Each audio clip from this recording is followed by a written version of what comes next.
அடிச்சு போர் செஞ்சு விரட்டிட்டு வீரமங்கை வேலுநாச்சியார் அவர்களை மீண்டும் ராணி ஆக்குனாங்க. அதே மாதிரி தான் நம்மளோட ஆட்சி வரணும் அப்படின்னா நம்மளை சுத்தி நிறைய எதிரிகள் இருக்கிறாங்க. அவங்கள ஓச்சு கட்டணும் அப்படின்னா இப்ப நான் வீரமங்கை வேலுநாச்சியார் விஜய் அவங்க தான்.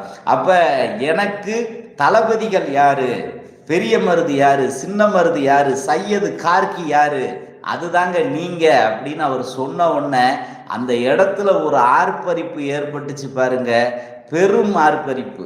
அதனாலதான் நான் உங்களை தளபதினு சொல்றேன். இன்னமே நான் தளபதி கிடையாது, நீங்க தான் தளபதி.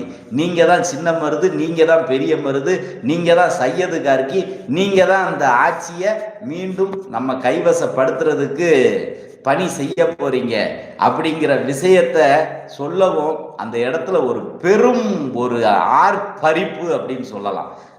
ஜெயிச்சிட்டோம்யா நம்ம.